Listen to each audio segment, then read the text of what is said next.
आपका हमारी आध्यात्मिक यात्रा में हार्दिक स्वागत है। आप सुन रहे हैं शिव महापुराण, जो सनातन धर्म के ही अनमोल ग्रंथों में से एक है। इस श्रृंखला में हम आपके लिए ही इस दिव्य ग्रंथ के प्रत्येक अध्याय का शाश्वत पाठ प्रस्तुत करेंगे।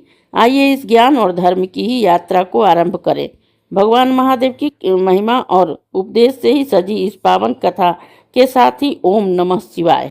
38वां अध्याय राजा सतव्रत को लेकर ही राजा सागर की तक की ही वंशावली वर्णन।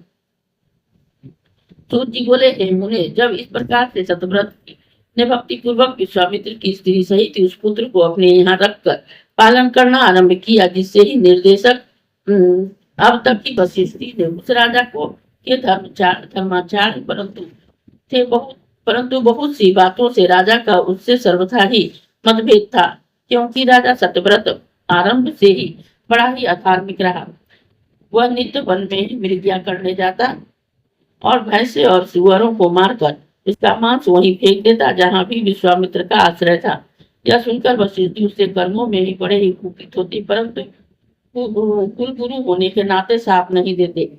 उसके अधार्मिक होने पर भी वह तीर्थ स्थानों, गौ रात्र और निवास आदि के याजकों और उपाध्यायों के संयोग से रक्षा करते ही रहे, परंतु सतव्रत अपने वाक्यों तथा होने वाले कर्मों से उसे नित्य ही असंतुष्ट कर करता ही रहता था। परंतु मुनि वशिष्ठ ने भी उसे राजा बनाया था, उस कारण वे उसके ही सारे दोषों से उत्पन्न अपने क्रोध को घूंट पी जाते रहे और कुछ न करते थे। वह 12 वर्ष तक इसी प्रकार उपद्रव करता ही रहा। पश्चात एक दिन जब उसको मांस न मिला तो उसकी दृष्टि महात्मा वशिष्ठ की कामधेनु गौ पर पड़ी और वह उसे मारकर खा गया। तब विश्वामित्र के पुत्रों को भी खिलाया। फिर तो यह सुनकर वशिष्ठ जी के क्रोध का अंत न रहा। उन्होंने ही उसके पास जाकर ही कहा कि रे दुष्ट, अब मैं तेरे ऊपर बड़े ही कठिन लोक शंकु को ही गिराऊंगा, क्योंकि यह एक तो तूने अपने पिता को ही सर्वथा ही अपसन्न किया है, दूसरे जीवों का वध कर ही विश्वामित्र के आश्रय पर फेंका है, और तीसरे मेरी गौ को ही मारकर उसका मांस भक्षण किया है। इस प्रकार ने ये 3 पाप किए हैं, अतः तू त्रिशंकु हो जा। यह कहते ही उसका नाम ही त्रिशंकु हो गया। उसी समय अपनी स्त्री के पालक त्रिशंकु के यहाँ ही विश्वामित्र जी भी अपने तप से उठकर ही वहां आ पहुंचे। त्रिशंकु के सशरीर स्वर्ग जाने का वर मांगा। विश्वामित्र ने अपने तपोबल से ही उसे स्वर्ग भेज दिया। इधर कैकेयी वंशोत्पन्न सत्यरथा नामक उसकी पत्नी ने निष्कामी हरिश्चंद्र का ही जन्म हुआ।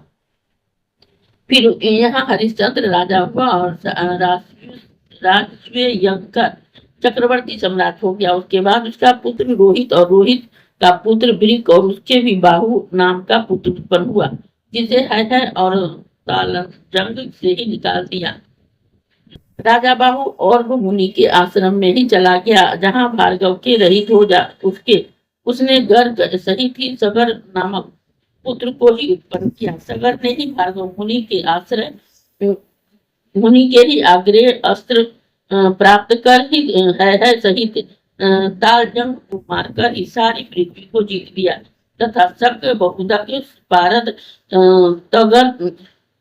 तगन और खस नामक देशों को बसाकर ही उसमें धर्म की स्थापना की और शासन विधान बनाकर ही राज्य किया।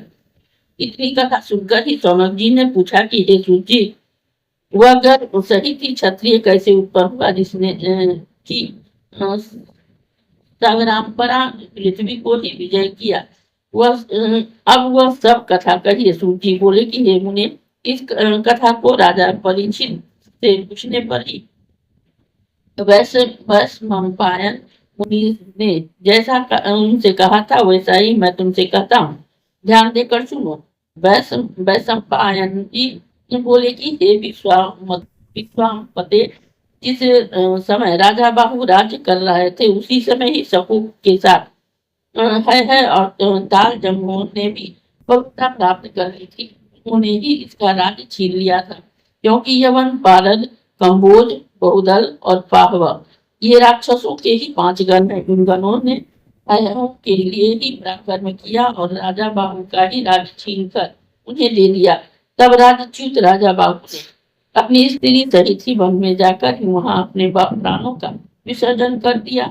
उस समय यादवी नामक उसकी स्त्री को गर्भ था, जिसे उसके साथ रहने वाली उसकी सौत ने ही पुत्र की ईर्ष्या से यादवी को ही विष दे दिया। और जब वो अपने पति के साथ सती होने को चली तो भार्गव और मुनि ने उसे रोक दिया। उसे अपने आश्रम में रखकर उसके गर्भ से रक्षा की। वह भगवान शंकर का स्मरण करती हुई उन मुनि की सेवा करने लगी। फिर तो वह शुभ मुहूर्त उपस्थित हो गया, जिससे 5 उच्च ग्रहों से ही एक स्थान में स्थित होने पर कीरा सहित ही उसने गर्भ का ही त्याग किया, जिससे राजा सगर की उत्पत्ति हुई। और ऋषि ने उस महात्मा बालक के जात संस्कार आदि कर्म किए और वेद शास्त्रादि पढ़ाकर ही उसे अस्त्र दिया। निरुपोत्तम महाराज महाभाग राजा सगर ने देव दुस्सह अग्रे अस्त्र भी उस मुनि को प्राप्त किया, जिसे लेकर उन्होंने ही सागंबरा पृथ्वी पर ही विजय किया। उससे ताड़ित सबके यवन कंबोज और पहलव वशिष्ठ की ही शरण में गए। वशिष्ठ जी ने सगर से कहकर उसकी जान बचाई। सगर ने उसकी दाढ़ी और सिर मुड़ाकर उसका कर्म परिवर्तन करा और क्षत्रिय बनाया। इस प्रकार कर्म विजयी राजा ने इस पृथ्वी को जीतकर ही अश्वमेध यज्ञ का अश्व छोड़ा। सगर के 60,000 पुत्र उस घोड़े सहित ही दक्षिण समुद्र की ओर गए। साधक इंद्र ने उसका घोड़ा चुरा लिया। सगर ने अपने पुत्रों से समुद्र खोदवा कर ही उस घोड़े की खोज की, जिससे ही आदि कपिदेव मुनि ने दर्शन हुए और उनके नेत्रों ने ही अग्नि के सगर से 60,000 पुत्र भस्म हो गए और केवल 4 पुत्र ही बच गए, हर्षकेतु, सुकेतु, धर्मरथ और पंचरथ। फिर तो यही उस वंश का चलाने वाले हुए। पश्चात भगवान ने सबकी वंश वृद्धि की और मेघाकृति समुद्र का ही पुत्र शेष धन का 5 भाग कर ही फिर समुद्र के निकट उस घोड़े को पाकर उस महायशस्विनी सागर ने ही एक अश्वमेध कर कई सैकड़ों अश्वमेध का फल पाया और इस शंकर जी की विभूति धारण किया। इस अध्याय के श्रवण हेतु आपका हृदय से धन्यवाद। हम आशा करते हैं कि शिव महापुराण की यह दिव्य कथा आपको आध्यात्मिक शांति और गहन ज्ञान प्रदान कर रही होगी। कृपया अगले अध्याय के लिए हमारे साथ जुड़े रहें और अपने सुझाव एवं भावनाएं कमेंट के माध्यम से अवश्य साझा करें।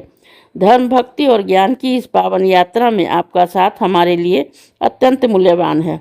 ओम नमः शिवाय। यदि यह प्रस्तुति आपको पसंद आई हो, लाइक करें, कमेंट करें, सब्सक्राइब जरूर करें, बेल आइकॉन दबाना ना भूलें ताकि अगला अध्याय आपसे छूटे नहीं। और इस पावन ज्ञान को ही शेयर करें अपने परिवार और मित्रों तक।